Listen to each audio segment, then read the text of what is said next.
I'm going to go, and then we'll start, okay? All right. What up, everybody? Welcome to Legacy TV and the Convo podcast. And today, I got a very special guest here today. You know, I go back 19 years of training and being with my coach. So when I was coming up and I was a white belt, I used to hear stories. And then after stories, I would see this gentleman come to my gym. He would come to my gym and he would teach me a lot of cool moves. And I've been to seminars where I've seen him teach over the years. He's actually seen me from white belt to 4th degree black belt. So he's seen me grow as a human being and as a man under my coach. Good friend of our team and family of the Morera clan. And it's an honor for me to have him here today to, you know, tell a little bit more of the story of jiu-jitsu and how it came to California and his side of things. And today I'm blessed to have 7th degree coral belt Master Marcus Vinicius of Beverly Hills Jiu-Jitsu. Thank you, brother, for being here. Thank you so much for having me. Honor. Thank you for inviting me over. Thank you for coming, brother. It's crazy to have known, when I think back of all these years that, you know, I've been training and doing jiu-jitsu, all the really cool people I met along the way. You were definitely one of them that, you know, when I met, as far as being a black belt, the way you carried yourself, the way you shared information, the way the smile on your face, those are the types of individuals that always kept me interested in my team and the people that were around Joe. And you being one of them, I always took to you when you came around. So thank you for coming again. My pleasure. So let's take it back. Because there's lots I don't know. I never got to sit down and ask you questions like this. So there's a lot of stuff that I don't know about your history. And, you know, on the podcast, they actually brought you up a couple times. Mm-hmm. So it's only right that, you know, you have your chance to come and you know, tell things from your side of story. So you were also born in Brazil? Yes, I'm born in Rio de Janeiro, Brazil. So I just born and grew up in Rio. You know, that before I just moved to California like almost 30 years ago. 30 years ago. So, but let's stay in Brazil for a little while. What part of Brazil were you born? Rio de Janeiro. Rio de Janeiro. And like, did you live there your whole life? Like what was growing up? I moved around from town to town. As in elementary school, were you? Yeah. My dad was in the Petrobras oil company, and they moved him around in different places, different states. Oh, so you guys were moving to different schools all the time. You were always the new kid. But I'm always being with the judo since 5 years old. So every time I moved to a different state, the first thing I was looking for, even before school, I was looking for a dojo to train, to keep doing my judo. So this is the other thing, right? Because again, like I talked to Babalu a few days ago, and we had him on the podcast. And again, another person who says he started in judo. And it's pretty cool to see like how many of you guys that, you know, are black belts in jiu-jitsu and became really popular and very, you know, big here in the States were all starting in judo, even Joe. So it's like, I'm going to say it like from what I've heard of and the martial artists I know, you know, along with judo, you know, jiu-jitsu, it's so important to have your kids in those type of martial arts. And I think now you guys are also making it, instead of just judo and separate jiu-jitsu, you guys are we've blended everything together so they can get both at the same time, which is even more special. Yes. So you when you were doing judo, how old did you do judo until? I started judo at the age of 5 years old. And then I never stopped. I'm a judo black belt, and I competed in judo my whole life. Under one instructor the whole time? Under one instructor. What was his name? Master Alfredo Dornelles. Is he also your jiu-jitsu instructor? No, he's just my judo instructor. And also I brought Joe to the Gama Filho University to train under him. And Joe also trained under him for a long time. Master Joe Morera is who we're talking about, guys, also. Yeah, so... yes, I've been judo my whole life, you know, up to a black belt. At what age did you start doing jiu-jitsu? When I went to college, and when I decided I'm going to be a judo coach, okay, I went to college of physical education. What age? 18? I was 18. 18 going to college. So up until that point, no jiu-jitsu, just judo? Just judo. All the athletes, when they feel like they want to keep doing it, you know, as a coach, so they go to physical education school in Brazil. It's the best way to do it. Okay? So then I went to the physical education school. I met people from all kind of sports. Then I start, hang out with the jiu-jitsu guys. All the fighters got to know each other in the school. Any popular names back then? Oh, the Jomar Machado. Jomar Lau was a Joe Morera judo coach. Yeah. He's a really, really top judo guy. Yeah. In Brazil, like one of the best in the country. Then again, Leonardo Spektorov is a De La Riva guy. He's one of the first guy. They always get a ride with me from my neighborhood to the university and back. He's always like, man, you got to do jiu-jitsu. You got to do this. It's a lot of fun. So then I met the jiu-jitsu guys in the college. Then they start cross-training. They're training judo. I training jiu-jitsu. Did you immediately like it when you started training? Like do you remember your first couple I was a judo guy that I always liked the ground game. Yeah. I was a judo guy that was begging to the coach, please, just do some ground. Yeah. And I believe I had a guy in my judo club, like one belt higher than me. Actually, same name, Marcus Vinicius. So Vinicius is my second name. My last name is De Lucia. De Lucia. Like Italian name. And then Marcus Vinicius, we walking back home and walking to the dojo like every training section. And the guy was better than me. He was used to take me down like every day. I was giving him a hard time. But in the judo, he was better than me. Then one day, the coach let a fight keep going on the ground. And then I choke him. Yeah. That's the first time that I won the fight on him. It was by choke. That must have felt good. Yeah. So then I love that, That feeling, I remember. I don't know about everybody that does jiu-jitsu, but I remember the first time I choked somebody too, and I was so excited. I remember because he was a police officer as well, and I was a bad kid, so I was like, at that time I was too small-minded to understand police people are good people. There's of course bad in every profession. But at that time, I remember after the class, I called all my friends. I just tapped out a police officer. Oh, you did? Oh, shit. That was so cool. But no, the guy was a great guy, too. I still know him to this day. But yeah, so like that first moment, you probably were, and especially somebody that was beating you all the time, you choke him, is like, it's a powerful feeling. That wasn't even with jiu-jitsu yet. It's just that some ground game judo that I knew from judo. And you choked. So I was able to win a fight on the guy who was winning on me like every single day in the class. Then I had a chance to beat him with a choke. So then I went to college. I met all these guys. And then Leo Spektorov especially say, Marcos, you got to keep doing. You got to do jiu-jitsu. You got to compete jiu-jitsu. You got to do it. Then I started looking more towards jiu-jitsu. Then I saw the jiu-jitsu tournament was sponsored by surf shops. So I always liked surfing. Let's see, jiu-jitsu was very cool. And the surf magazines, so they have a jiu-jitsu. They talk about jiu-jitsu guys. Jiu-jitsu guys was kind of famous, Do you remember who was like the most famous at the time? Oh, yeah. I look back then, the Bolão, Bolão, Sergio Souza Bolão, Cássio Cardoso, Marcelo Bering, then was, Rickson, of course. Yeah. Rickson, Royler. I'm like, man, this is so cool. We don't see judo guys in the surfing magazine and like some cool magazines. Then I started to see all jiu-jitsu guys get sponsors all over their uniforms, and the judo was so formal. We couldn't have any sponsor. Yeah, the sponsors look so cool, right? We have to get a contract. Judo was more professional though. Yeah. But the jiu-jitsu was easier to get a sponsor and put in your uniform, and then nobody will care how many patches you have in your uniform. And people love that. Let's be honest. People love that look of all the different patches and stuff. Dude, when you move it to the U.S., that's a little bit later, but people are buying patches just to put on the gi. I'm going to tell you a funny story real quick. When I was a white belt, Joe laughed. He's like, oh, shit.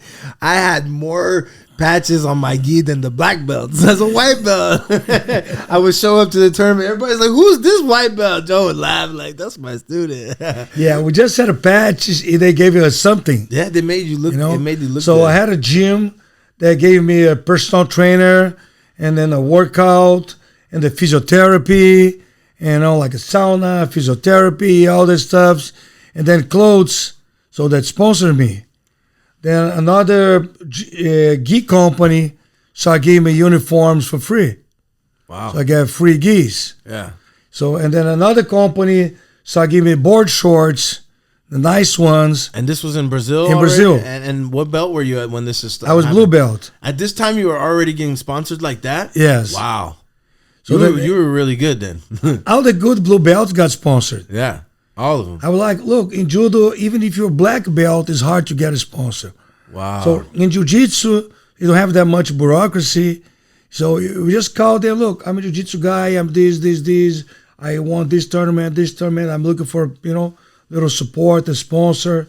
Like, oh yeah, sir, come over. And you look like a NASCAR driver. And yes, and then they're like, man, I never had in my whole judo life. Yeah. Now I have that in jiu-jitsu. That was pretty cool. Yeah, I felt the same. I felt that same, but in my time. Yeah. So keep going. So You were competing right away? I was competing in judo still.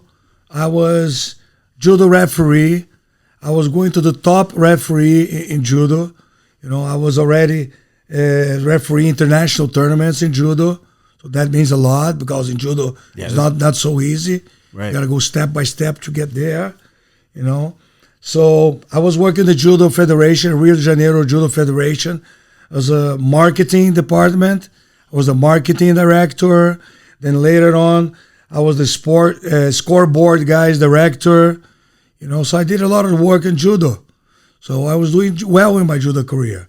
I knew I would be one of the top judo guys in Rio. It sounds like you were, and you were still very young at the time. And I was working with them, all the time. But then my life started going more towards jiu-jitsu. So I got more interest in jiu-jitsu back then. It was more flashy. It was more sponsors. It was the more cool thing to do. The people you kind of idolized were jiu-jitsu guys. So you kind of wanted to follow in that path. Yeah, especially that, the relationship with jiu-jitsu and surfing. I thought that was pretty cool. Yeah. And then I started going jiu-jitsu. And in judo, I was already black belt. Then I got my black belt. And then in jiu-jitsu, I was fresh. I was blue belt. Yeah. I felt more like, okay, I got a lot more to learn in here. And I still have a long way to go. That gave me a good motivation. Yeah. Just to keep going. And that's the fun part. Yeah. So, and then I remember then when I was blue belt, Master Mansour, yes. It doesn't work on Saturdays. Okay. So we had this big jiu-jitsu tournament on Saturday.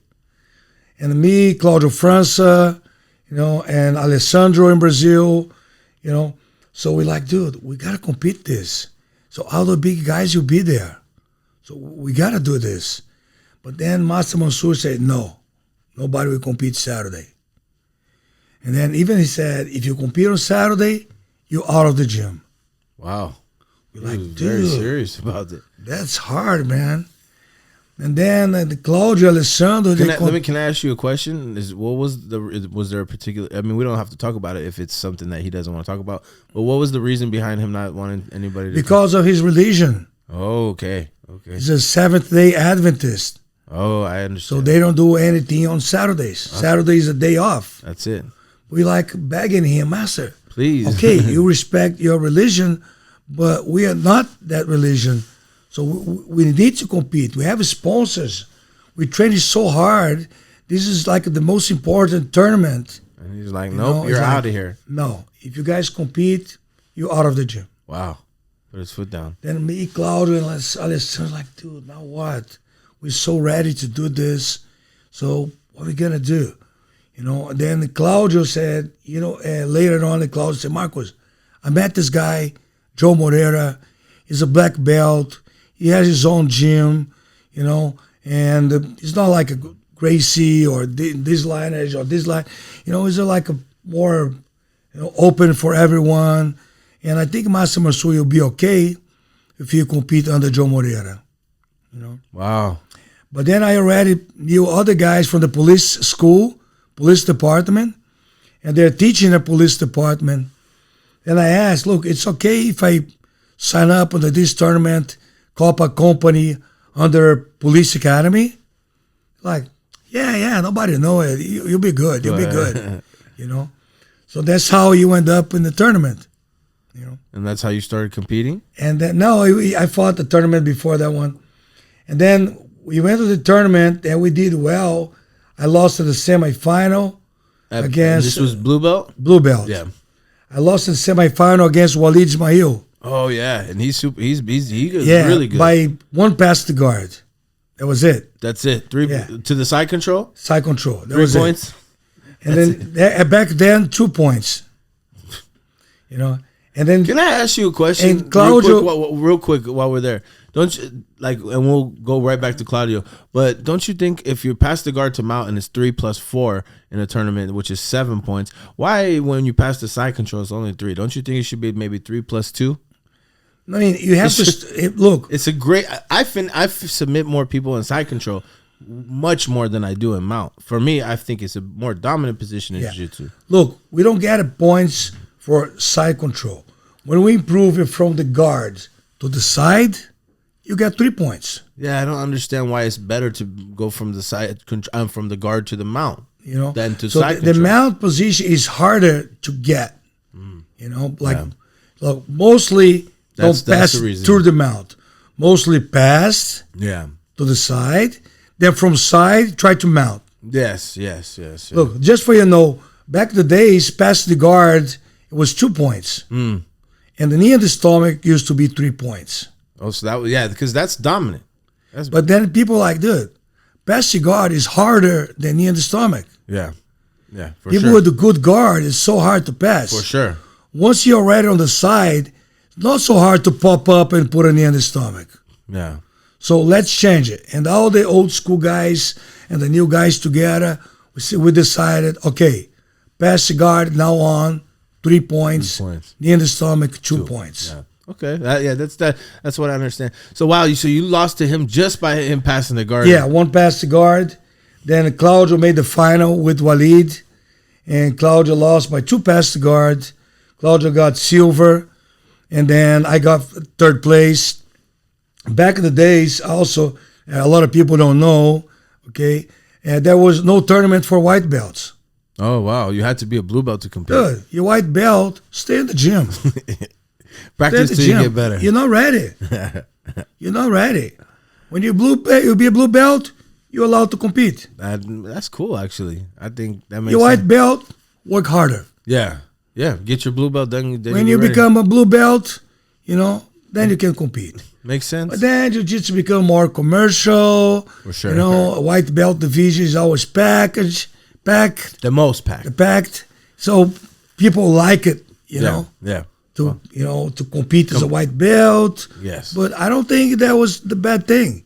You want to compete, train harder. When you blue belt, you're allowed to compete. Yeah. Makes no sense. competitions for white belts. Yeah, makes sense. And one more thing, back in days, there was a medal for just 1st and 2nd place. No 3rd place. No 3rd place. You make the final. Sometimes they have 2 3rd place medals now. Yeah. I never understood. You made it all the way to the final. Good for you. You'll be a champion or 2nd place. 3rd place, go home, train more to be in the final next time. If you look at like the real fight, the combat sports, nobody gets, they get one championship belt. They don't get one championship belt and one little belt. So if you're the champion, they should get the medal. But it's cool that other people, almost got there. I see where it's you get the 2nd best in the world. Yeah. Well, everybody wants to be that number uno. So you went to compete. We did well in the tournament. And then we went back to the gym, scared. To talk to Master Mansour. Of course, we didn't want to leave the gym. Okay, but at the point that he knew it, that we competed. Oh, he found out. Yeah. Oh, shit. Was he pissed? So he went back to the gym. He's like, Marcus, Claudio, Alessandro, I want to talk to you guys. Like, oh no, here we go. Hey, Master, you know what? We fought this weekend, and we did well. And then you don't want to leave the gym. So it's up to you. He's like, yeah, I heard you guys competed. How was it? oh, I did this. Claudio did this. Alessandro, and that was pretty good. So, oh, good. You know what? It's okay. Oh, okay. I thought it was going to tell you guys to get the hell out. Look, Master Mansour was a competitive man. Yeah. You know, and of course, he wants us to represent. And he was probably happy you guys did well. Yes. But then he got his way to do things. We also have to respect. 100%. But at the same time, he respected us because we had sponsors. We trained so hard. And for those that don't know, Master Mansour is now a red belt, and he's a original student of Helio Gracie. Yes. Am I correct? Yeah. So for those of you that don't know who we're speaking about Master Mansour, and hopefully, God willing, one day I'll have Master Mansour here to talk a little bit. It's coming soon, a couple months. Hopefully for Joe's thing, Yeah. I would love to have him. That would be amazing. But so he's okay with it. So he ended up like we broke the rules a little bit.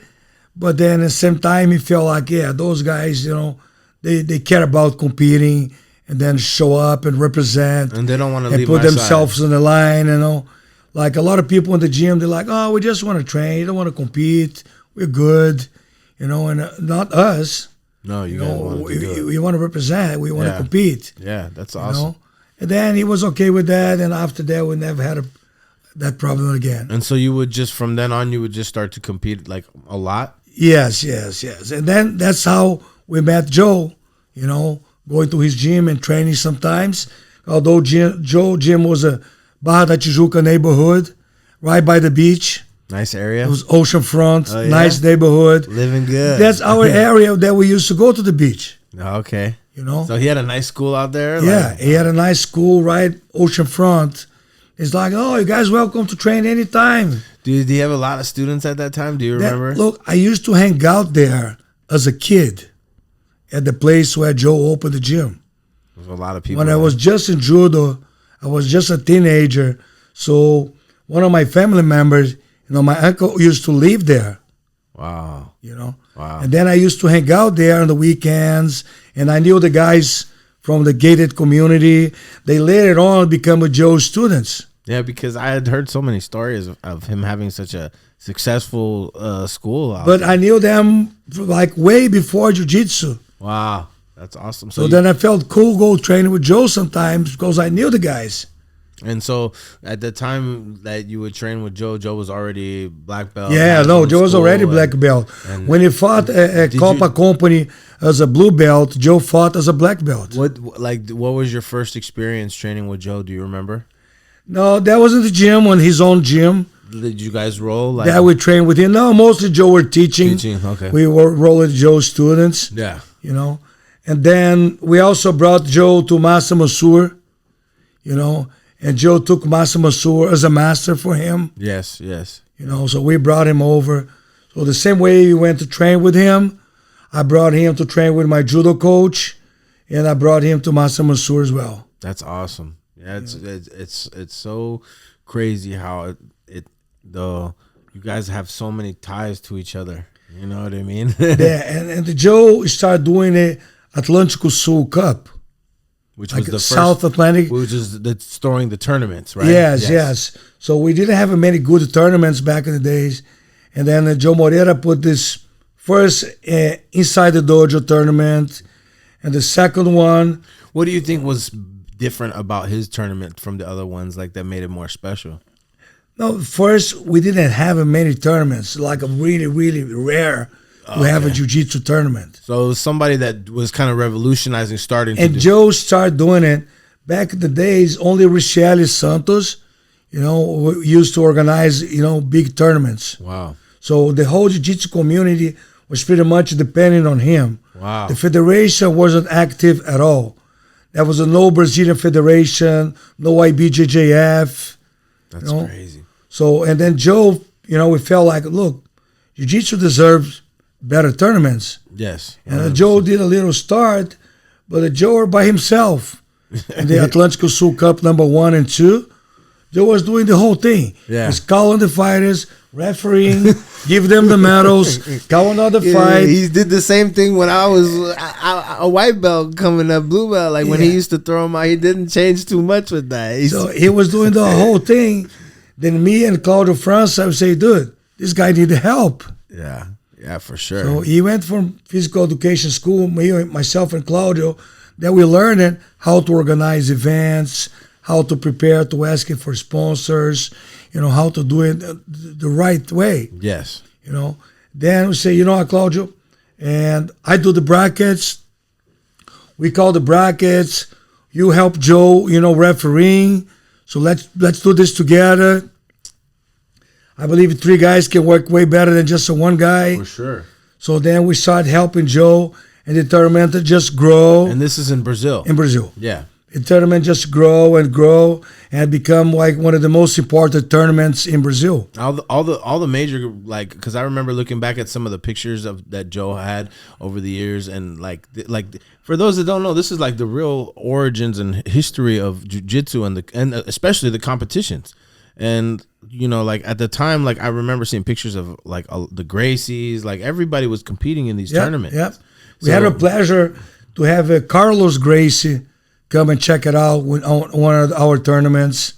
You have a pleasure to have a Renzo Gracie competing as a purple belt. Oh, back in the days, wow. Yeah, and then Renzo won like his division and the best purple belt at the tournament. Yeah, I remember even like a lot of Eddie Bravo had competed in Joe's tournaments. I had seen so many different pictures. Alan Goes, all the guys were doing his tournaments, and I also I remember him telling me that one of the first Pan Americans was he had his hand in. Yep, definitely. That. So I was there with him, and so at the time when you guys are doing the competitions and everything in Brazil.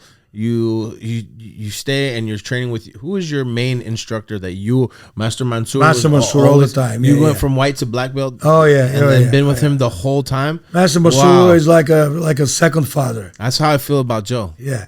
So I was Master Mansour. That was like the best decision I made it when I was looking for a jiu-jitsu school. So I went to Master Mansour. Everybody in my neighborhood. How many years have you been with him altogether? Yeah, dude, I've been with Master Mansour since I was blue belt. It's probably I was like 20 years old. We almost together 40 years. 40 years. Yes. Wow. That's a special relationship between a mentor, a coach, a father figure. Yeah. When I walked in at the Master Mansour gym, then I saw the way he was running the class and everything. So I understood right away I was in the right place. One thing funny, like I'll tell you, the first time I met Master Mansour, I remember he was doing a seminar at our gym, and Joe was getting his coral belt, and the first one, and the seminar, he sat down and he put his arms in his chest, and like he had like a bunch of guys trying to pull his arms apart and nobody could pull his arms apart. Then he's like I'm gonna teach you something. I remember it was like he's like, Legacy, come here. And he knew I was Joe's kind of student, so he's like, get the Americana, you go for it. I'm looking at him like, I don't want to go for it, hard. It is like, you need to go for it.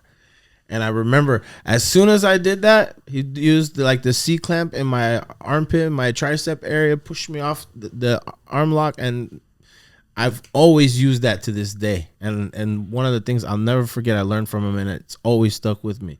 And it's like those simple little things that you learn that are the most important parts of jiu-jitsu. So it's so awesome to actually be able to learn from him at the guy is a legend, in the sport. So you came under him from the whole way. What an amazing, what age were you when you got your black belt? Yeah, with Master Mansour, it was funny thing that's like when I just got in and say, Master, look, I'm a brown belt judo, I'm here to learn. I heard a lot about you, and then I have no belt in jiu-jitsu, like I'm a white belt, so then I'm here to learn. Like, oh, okay. And after the warm-up, say, Marcus, come here. Roll with this guy. And I roll with the guy. Then like, oh, okay, roll with this other guy here. After the third guy, he just called me in the corner and say, you're not white belt. You know, you can't be a white belt. You're a blue belt. He saw you already had some skills. Yes. Look, I was there of the age of 20 years old. Yeah. I started judo as a 5 years old. Yeah, you already had some grappling skills. So I've been judo, and my instructor, you know, like one of those judo instructors that teaching the ground game, teaching the self-defense. Oh, for sure. Make us take the gi off and, you know, and smack each other. We don't do that much in judo. Yeah, that's the real thing. I've been talking about that as well, as far as being part of jiu-jitsu training, you know, the self-defense part of it. You know, and I will get into that, you know, a little bit later down the road. So then, you know, I with Master Mansour and all my belts since I was 20 years old. You had black belt at what age? I think it was at 28 years old. You got your black belt. And I got my black belt. So you trained 10 years from 18 to 28 to get, wow. Yeah. It's a long time. I think mine was 8 altogether, but that's a little less though. I think it's at 27. And you were competing the whole time, white through black belt, and I competed the whole time. I was competing much as I could. I was already married with a kid, so I had to take care of my How old were you when you had your first? On the family, so I was teaching all day long. Oh, well, you already had started teaching? Because what I was teaching judo since I was judo brown belt. Oh, okay. Okay, so you were already... Then I got my black belt in judo 1986. And you were teaching at Master Mansour's gym? No, I was teaching judo in different schools. Oh, okay. So I also had to train jiu-jitsu and finish my, my degree in physical education. Wow. So I was pretty fully dedicated to martial arts. Yes. Wow. I never had any other job in my life. It's amazing, bro. It's amazing to hear all this stuff. I've been teaching judo and jiu-jitsu my whole life. Never had any other job. It's amazing.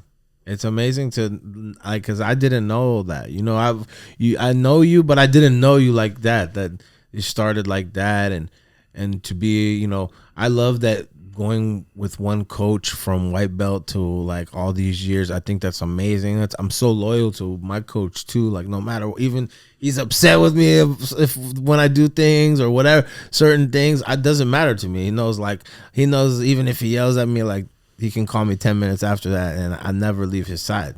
And that's the beautiful thing about, I think, martial arts, that is so important, that the mentors and the people that you have that keep you involved. So at this whole life journey, and you're already judo black belt, jiu-jitsu black belt, you're already teaching, and things are going well in Brazil.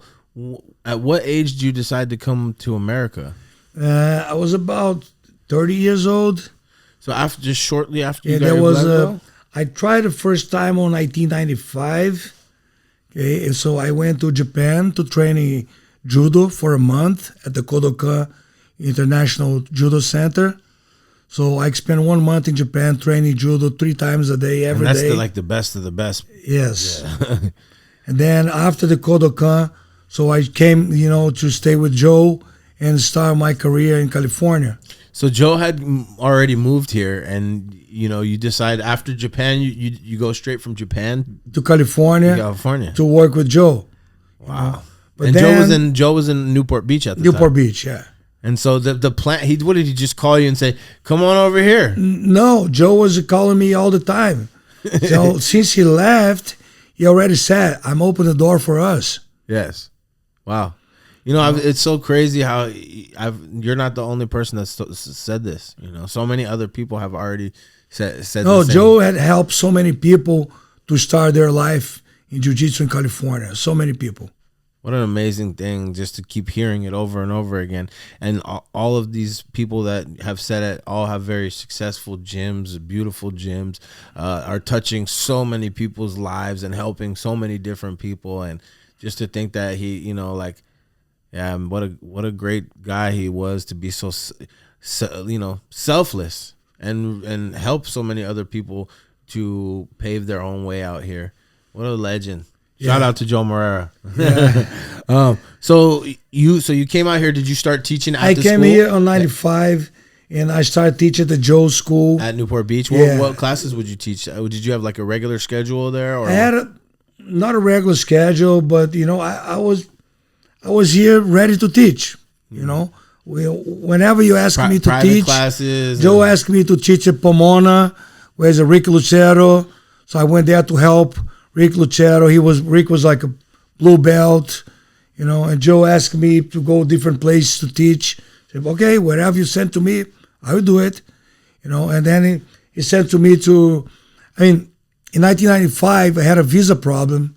Okay, my family didn't have a visa to come to the U.S., so then I had to go back to Brazil.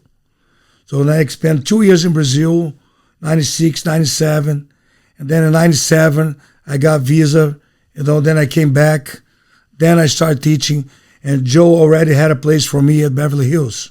He had another school out there? To teach at Beverly Hills Jiu-Jitsu Club. Now, this Beverly Hills Jiu-Jitsu Club, I've heard stories about this place. Like, you guys all used to train there together as well, correct? Yes. Avi Rubin, the owner of Beverly Hills Jiu-Jitsu Club, he was a visionary and he had the idea because of MMA, okay, that the fighter needs to train everything, need to do all the cross-training. Yes. And he tried to put the best guys under one roof. And put them all in Beverly Hills. Yes. What a great place to put them. And then he called Baz Rutten, Oleg Taktarov, Mark Kerr, and then with Marco came Pedro Rizzo, Marco Ruas, Pedro Rizzo. He had a Fabiano Ija. After Fabiano Ija, he called Joe Morera, but the Joe were busy teaching all over the place and his own place in Newport Beach.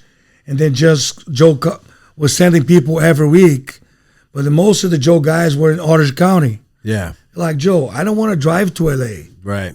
I don't want to do it. You're like, Marcus, I have a job for you, but you have to drive to Beverly Hills. Like, what? You want me to teach in Beverly Hills? Like, yes. I'm ready. Wow, Joe. Why not me, Joe? Why didn't you ever tell me? But it's far. You live in Huntington Beach. You have to work in heaven. You have to teach in Beverly Hills. I'll do it. Yeah, why not? Like, what a great opportunity. And for 2 years, did you see like that this was going to be a big opportunity for you at the time? Not really. But then the Joe gave me the mission to teach over there. That's what I do. Yep. Right? That's, would be my full-time job. Actually, in the beginning, only evening classes. But I say, I'll do it. So we have to drive every day, Huntington Beach, Beverly Hills, and back. I don't care. I'll do it. I'll take it. Yeah. Then I started teaching Beverly Hills Jiu-Jitsu Club. Then 2 years later, I took over the gym. Then I became an owner. And so in 2 years, you turned the program. You started the whole program and everything, and turned it into a. Back in the days in Beverly Hills, all the classes very casual. People just hang out and sit on the mat. Hey, let's train. Whatever. You want to roll? Okay, let's roll. Hey guys, do you know this? Oh, do you know that? There was no class. No organized class. There was a purple belts running the gym. Class. Okay, I see. I see. And then Joe sent me there. And I'm an old school guy, okay? Structure. So you'll be in the class with me. When I'm on the mat, I'm a different guy. Yeah, I know. I've been there. I'm on the mat. And I love that. I'm on the mat. It's all business. Yes, yes. Not business like making money. Business is like we're training. We're there for the class. Yes. I'm there to teach. Yes, 100%. I'm not there to hang out on the mat. 100%. I'm there to teach. And at the same time, my class has the beginning, the middle, and the end. Yes. And then I don't show up late, and I don't expect my students to show up late. Yes. I like that you keep that respect. You make sure you have that respect on that mat. But they weren't ready for me in Beverly Hills. Everything was so casual. It was a party. When the Joe brought me over. Then when I got that, with really bad English, really broken English, then I'm like, hey guys, all you guys, line up. Like, what? Line up. They all lined up. I'm like, who's this guy? What is he saying? And, hey, bow. Bow? In jiu-jitsu? They do that? Then I'm like, okay, warm up. Do this, do that, do this, do that. Like, what? What's wrong with this guy? And some people actually left. They didn't want to do They're that. like, no, I don't want to do this. I want to come here and have fun. Now there's no fun anymore. Yeah, So you now, have structure. you know, and then there's one guy, special guy, Scott Caan, right? Scott is an actor, right? He was a young actor, and then when he saw me teaching a class like that, he's like, no, that's not what I'm here for. I'm here to have a fun with my homies. And then he left, right? So I kept teaching there. I kept, doing my job. People realized that I was doing the right way, the way it should be, 100%. So then my class started getting bigger and bigger. Then Scott Caan one day went to Brazil, and he knew Walid, And then he hung out with Walid. Walid brought him to Nogueira's gym and some other gyms, and he got to roll. And then Walid said, dude, you have a potential. You're a good blue belt. Probably not even blue belt yet, but you should keep training jiu-jitsu. Why stop? Oh, because of this coach, blah, blah, blah, blah, blah. So I didn't like that. Okay, so when you go into LA, I'm going to bring you to the gym with the good one. And then I want you to keep training because we have a potential. I bring you to the gym that we will like it. The coach there is legit. Like, okay. So the couple, months passed, and Walid came to the U.S., came to California, and Carl Scott said, Scott, let's go to the gym. I introduced you to the guy now. I want you to keep training. So he went to the gym. That was Beverly Hills. So, wait, I know where we are. Walid brought him. No, we changed location. Oh. He moved to cross street. So And when Walid brought him over, and he looked at me like, this guy again? Then say, yeah, this is the guy. He's legit. And then I started teaching Scott. Scott got all the belts with me. He became a black belt. And Jesse said, I was right. He was immature back in the days. Yes. He just want to have fun. Then he realized I was, professional, the way I thought, and then he was with me this whole time. He become a black belt. He one of my best friends, He actually said that at the Joe Rogan podcast. Yeah. How much did he like at jiu-jitsu, and there's some other podcasts. Yeah. Then he stopped jiu-jitsu because of me, and he came back to jiu-jitsu because of me. Because of you. Then he never stopped. That's awesome. That's crazy. Yeah, jiu-jitsu is like, once you get the bug, once it catches a hold of you, you realize how important it is and how much you need it. So then you started to take off, your classes start to do well, and that becomes your lifestyle. Did you ever do any mixed martial arts? Did you ever compete in any MMA or one? Back the days, I was so focused in teaching and started my life in the U.S. And then got my green card and doing my thing. So I was totally focused in teaching. But our gym, like I said, back then, we had the best Fighters MMA guys in our gym. 100%. Have the most UFC belts in our gym. Yeah, that's why I was saying it's surprised that you never was like, hey, you know what? I want to do it and too. Then I started coaching. Yeah. So then I coach Mark Kerr at Pride. I coach Bas Rutten at the UFC 20.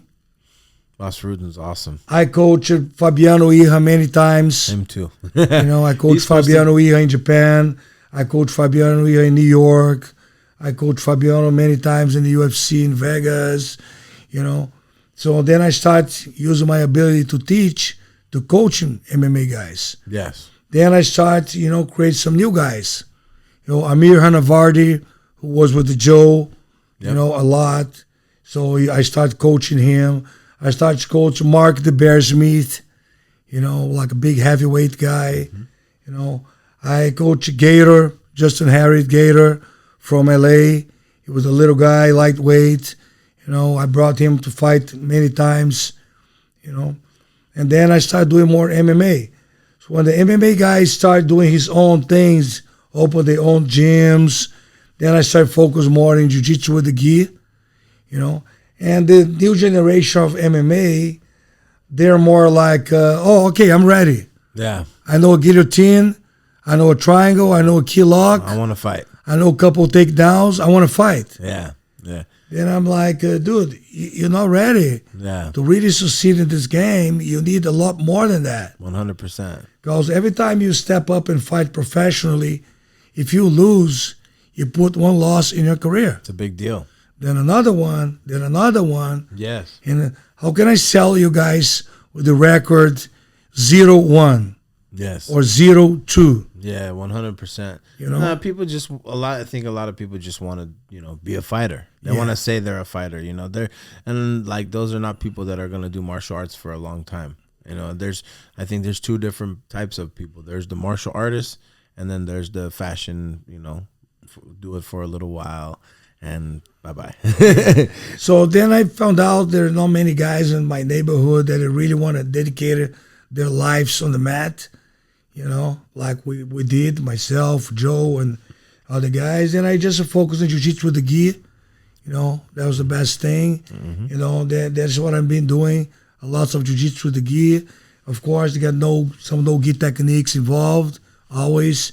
If you put a guillotine, there'll be a no-gi, a key lock, an arm triangle, all that stuff. One of the things that not only that I remember from...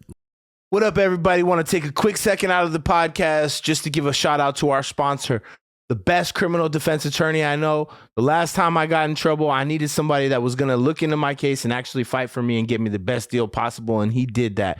And I'll make sure that he does that for you. Make sure you shout me out if you guys reach out to him. They're the sponsor of the Convo. You know anybody, a family member, or yourself that make a mistake, you want somebody like him on your side. Arash, please let everybody know how they can get a hold of you. Thank you. Arash Hashemi, 310-448-1529, or HashemiLaw.com, HashemiLaw.com, or just Google hashtag BetterCallHash. Remember that, BetterCallHash. You'll find me on every social media channel all over the internet. 310-448-1529. You better call Hash. Learning from you, but also from people saying about you, was that you're like a man of like many, many, many moves. And I remember like every time that I had the pleasure of having you around to teach was the sequences and the lots. I love, for me, jiu-jitsu, like what I learned from Joe, I remember one time it really sunk in. I was a purple belt. And I was a blue belt, and this kid was part of our team, but he was very good, compete a lot, and he was purple belt, and he came to our gym, and like I just wanted to. My knee was hurt. I was tired. I trained 3 times a day. I had a lot of excuses then, right? But anyways, I just wanted to beat the guy, and I know Joe's like watching because when anybody good was coming to the gym, Joe, go with Legacy. So then I passed the guy's guard. And then I held him there for the rest of the round. I didn't move. I was like, that's enough for me. I won. After that, Joe like pulled me to the side. You want to hug the guy? What is this shit? And you need to finish the fight, my friend. This is jiu-jitsu. And from then on, I try to like always like go for the submission. So that's one of the things I loved about your style was like you have so many submissions. And that's what I think is beautiful about jiu-jitsu. And that's why I think the tournament sometimes it gets a little boring and for the audience, because people don't want to see somebody win by just passing the guard and winning by 2 points and then get up and bang their chest. People want to see submissions. That's what's the beauty of jiu-jitsu. And then when you have MMA, the punches with the submissions together, which makes jiu-jitsu look so beautiful, So with that being said, I have a few more questions for you today. On top of being, a successful teacher and all these years being a life as a martial artist, I know you're a fan of the sport as well. I want to know, like, in your opinion, who was the most influential Brazilian Jiu-Jitsu fighter? Who was the most, let's start with the best fighter, period, of Jiu-Jitsu in your time. Like, for example, Higgin Machado, Rickson Gracie, Roger Gracie. Like, for you, who was your number one Brazilian Jiu-Jitsu? When I started, and then the biggest idol of Jiu-Jitsu, Jiu-Jitsu with the gi, that was Rickson Gracie. No doubt about it. Rickson was like a god, for our generation. We always heard about Rickson, and a little bit of some street fights, and Rickson did this, Rickson did that, or Rickson taps everybody, Rickson taps everybody in less than 10 seconds. What do you think it was about Rickson that like, what was it that separated him from everybody else? Why was he so good at that time? Look, in every sport has that icon. Yes. You know, so every sport has an icon. 100%. And Rickson grew up in the Gracie family. He got his jiu-jitsu in his blood, you know, even before he born. And he was the best one in the family. Right? And then he was very talented guy, you know, and had a Rawls Gracie that everybody considered was the best guy. So Rawls already training wrestling back in the days like nobody else did. Yeah. You know, and he was like the best of the best. And he died in a hand gliding accident in Brazil. Yeah. You know, and he was training very close with Rickson.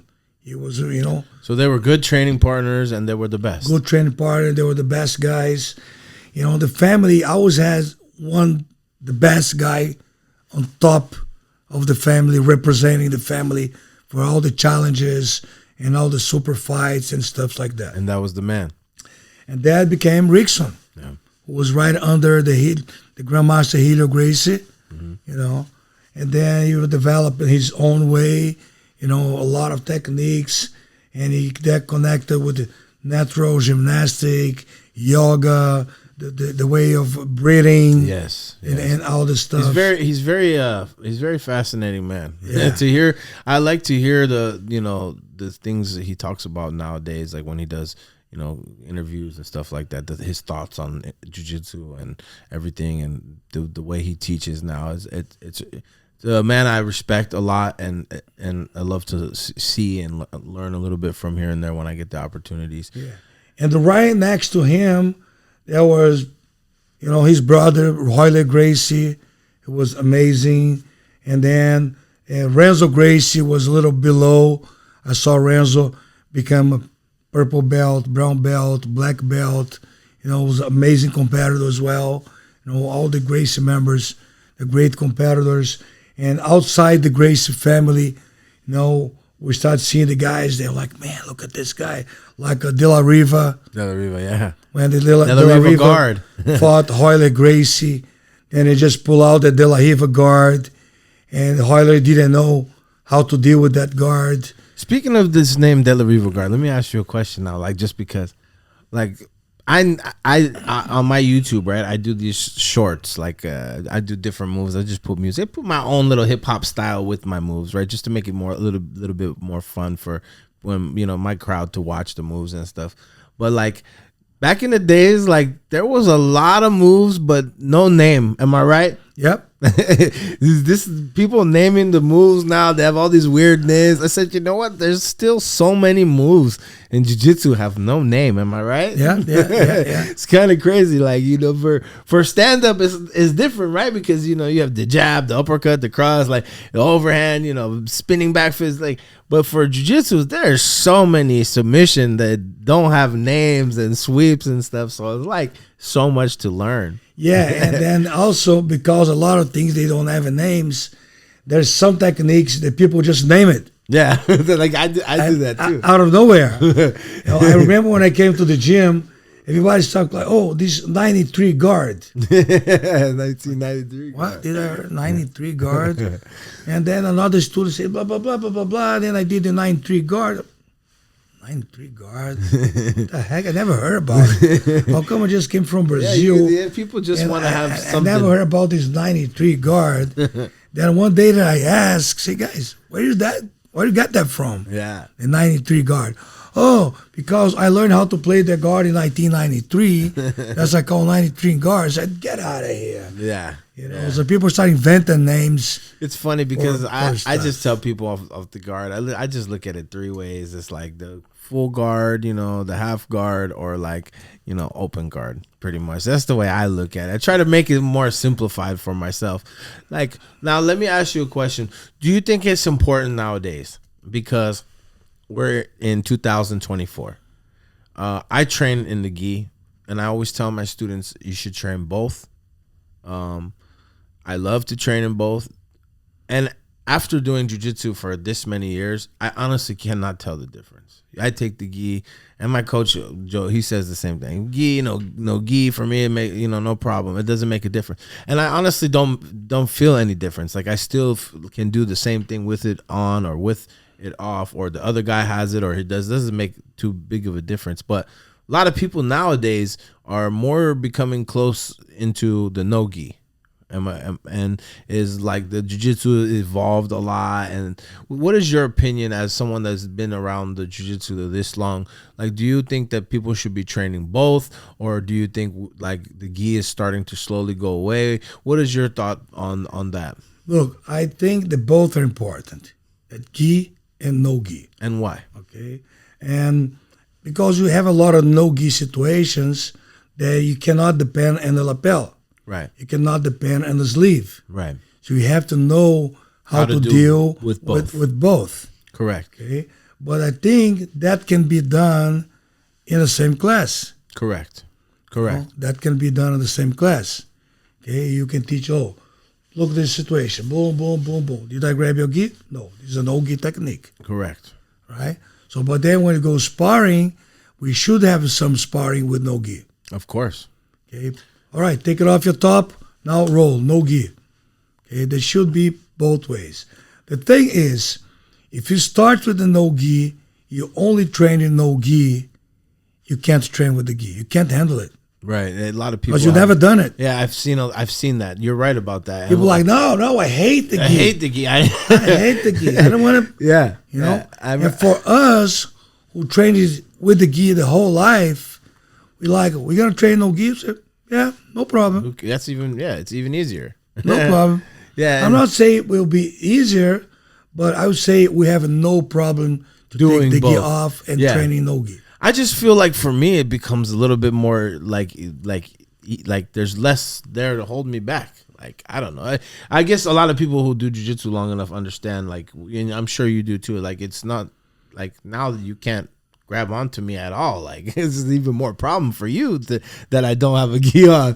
But yeah, and a lot of people that have the wrong idea, okay, and saying, why I'm gonna train with a gi if I'm getting the fight on the streets? So the guy is not gonna have a gi. Yeah, exactly. But he's gonna have a t-shirt. He's gonna have a sweater. So I'm not grabbing the gi. No, actually, that's not the point. The point is, when you see the self-defense of jiu-jitsu, that's what you need for the street fight. This is what I was waiting for you to say when I asked. When you go for, you have a trouble in the streets. Yes. You don't need jiu-jitsu sports. Right. You don't need no-gi jiu-jitsu sport. No. You need self-defense. Jiu-jitsu. You got to know self-defense. Yes, 100%. Okay? This is what that a lot of people don't teach. That a lot of people don't even know it. Thank you for saying that. And this is why I asked you about the gi and no gi thing, because I feel and I'm not trying to I'm not trying to put down. I asked Higgin Machado the same question. So I'm not trying to put down people in jiu-jitsu that only train for sport jiu-jitsu. And that's cool. If that's what you are into, then cool. But for me, I didn't get into jiu-jitsu for that. I got into, first of all, I didn't get into jiu-jitsu for jiu-jitsu. I wanted to do MMA.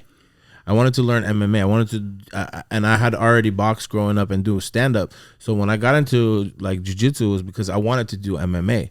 And the way I feel what's happening, and I try, especially in my classes nowadays, to when I'm showing jiu-jitsu and not MMA, I try to remind them that, guys, I am not like a competition sport jiu-jitsu coach. I got into jiu-jitsu for self-defense and to be able to save my life if I'm getting jumped or if I'm getting attacked or if was my reason why that I got into MMA and jiu-jitsu. So when I teach, I go back to coming up with Joe, is like, you had to be able to know how to use Brazilian jiu-jitsu when someone's punching you in the face, when someone's gonna hit you.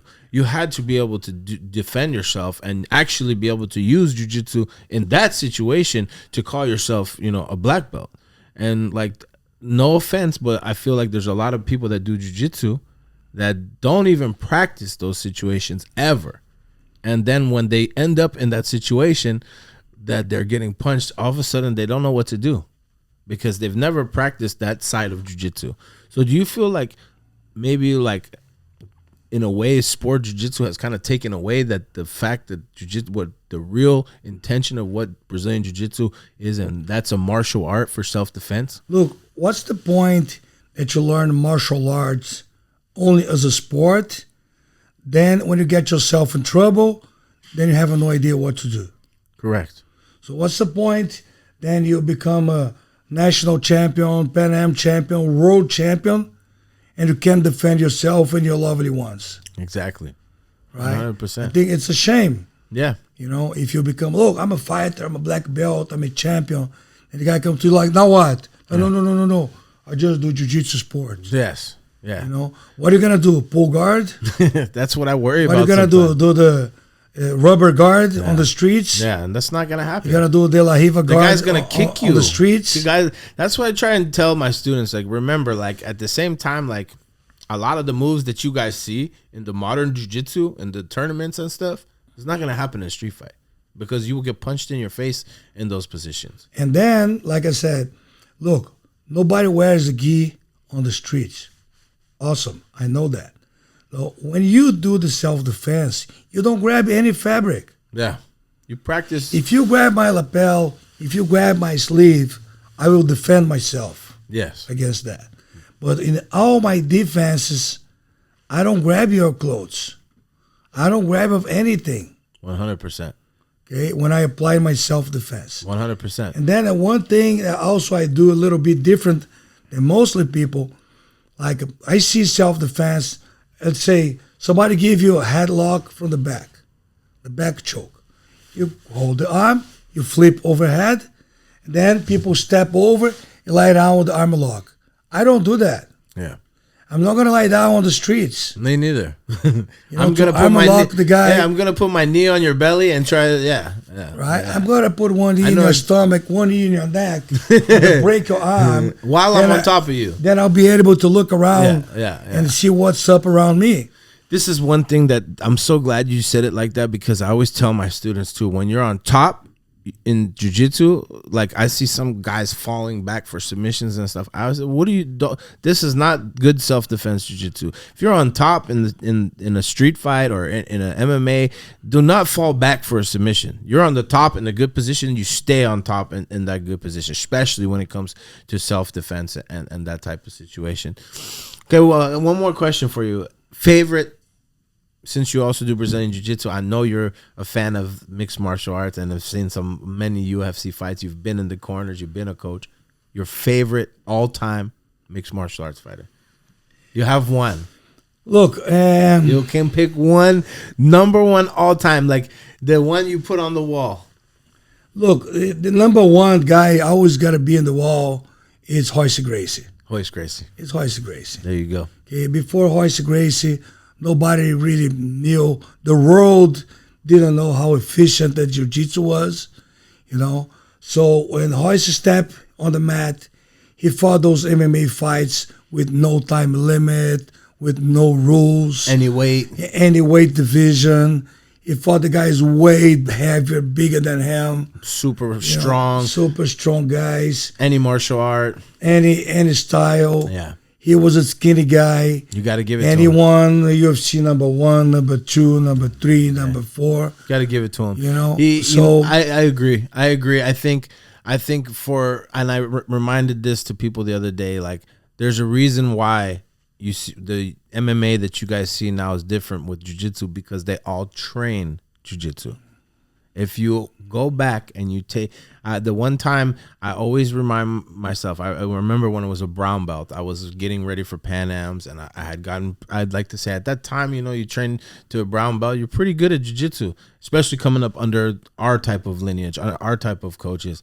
And I remember I had a friend that I always used to, you know, get in street fights with, and he would always win. I was like, this was made for him, he's gonna be so good. So I invited him to come to the gym. I watched like my white belts destroy it like him. I felt so bad, and I'm like, oh, I get it now. That was the day it made sense to me how powerful it is to be good at jiu-jitsu, because I consider myself a real black belt. And what I consider a real black belt is if you are in a self-defense situation and the other guy does not do jiu-jitsu. Your jiu-jitsu is black belt level to where you can make that guy look like a white belt and be able to defend yourself and use jiu-jitsu and make it look powerful and be able to take care of yourself. Because if you're really a black belt in jiu-jitsu, that's a powerful skill to have, and you can defend yourself in a hand-to-hand for sure the easiest way, and it's been proven. Yeah. So the Gracie family, with Royce Gracie here, and then Rickson in Japan, so they changed the mentality of the martial arts in the world. The whole world. Yep. They changed the whole world. Royce was the smallest guy. He fought against all different styles. They all defended their own styles, and they show, how the efficient was jiu-jitsu compared to other styles. And Royce didn't throw pretty much any punch or kick. Yep. He just played jiu-jitsu all the time. He even show up with the gi on it. Except for Chemo. Yeah. Hey, Chemo. Yeah. He Shout out to my brother and... Chemo. I love you, Chemo. He pulled that. That was a crazy fight. But yeah, shout out to Chemo. Shout out to Royce Gracie. Legends. The Gracie family revolutionized martial arts, and that's why we have so many great fights, so much more martial arts spread around the world, and so thankful to be a part of it. And brother, thank you so much for telling me your history and what led you to becoming an instructor. And as we get ready to close, I have one more question for you before we give everybody your social media information for your school, stuff like that. What do you think jiu-jitsu can do for a person? Like the most important things that it can give to a person? Look, the most important thing they can have from jiu-jitsu is the mental aspect of jiu-jitsu. Not the technical, not that you become a great fighter, you know how to defend yourself, and not the physique that you get from jiu-jitsu. Your body gets stronger, get more flexible, so improving, your physique, okay? But the mental aspect of jiu-jitsu, that make you feel comfortable in an uncomfortable situation. Correct. You go face to your fears, that make you a special person. Like when the people ask, how long it take to the regular person to become a black belt? Okay, and the answer is, regular person don't become a black belt. Mm. When you become a black belt, you're special. You're not a regular person anymore. Thank you. If you pass it through your white belt life, and you get your blue belt, you work hard to become a purple belt. You pass all this challenge that you have that make you feel like, why am I doing this? That you want to quit. Some days you don't feel well to train. Then you go up to a brown belt. Then you don't give up. And one day you get ready for your black belt. You're already a different person. You're not the regular person anymore. Guys hear that? And that's what we want. We want that being special, and I believe it. And then once you get your black belt, it really only starts from there, because you have to help. You have a duty to do, and your duty is to pass that and to help others and achieve the same thing. And on top of that, what I would like to add to that as we get ready, to close, is that Joe always tell me jiu-jitsu, not only makes you a better person, but it teaches you how to deal with life. And life is like jiu-jitsu a lot, because sometimes it mounts you and puts you in a really bad position and it's choking you, and that's when you got to remember your jiu-jitsu snake move, sweep the guy, put it back on the mount, finish the fight, and stay calm, and stay composed. And then thinking clear, then find your way out. Exactly. Brother, thank you so much for today. This has been amazing interview. Please, guys, Beverly Hills Jiu-Jitsu Club, if anybody wants to train, if they want to get a hold of you for a seminar, please shout out your school, your family, anybody you want to give hello to, and shout out your Master Mansour. Anybody, the floor is yours. All right, so first of all, and special thanks to Master Alfredo Dornelles, my judo master, and of course the Grandmaster Mansur, my second father, my jiu-jitsu master forever, And then special thanks to Joe Morera that changed my life. It brought me all the way from Brazil to initiate my life in the U.S. And here I am almost 30 years after, doing what I love to do, teach my class all day long. I teach just yesterday, Saturday, I taught 7-hour class in a row. Beautiful. From 7 a.m. all the way up to 2 p.m. Beautiful. With a smile on my face. I love what I do. Kids class, private class, adult class. So come to Beverly Hills Jiu-Jitsu. Beverly Hills Jiu-Jitsu. I'll take care of you. Beverly Hills Jiu-Jitsu Club. And they're on Instagram. You can Google it. One of the legends of the sport, in my opinion. One of the coolest guys I ever met in my journey. Was blessed to have learned from him and always look forward to see him on the mats. Guys, make sure you follow their gym. And, if you want to learn another amazing legend of Brazilian Jiu-Jitsu that you can follow and learn from. Guys, thank you guys for watching. Brother, thank you for having me. You. Thank you so much. It's been great. Like, subscribe, tell your mommy and your daddy. Peace. See you on the next one.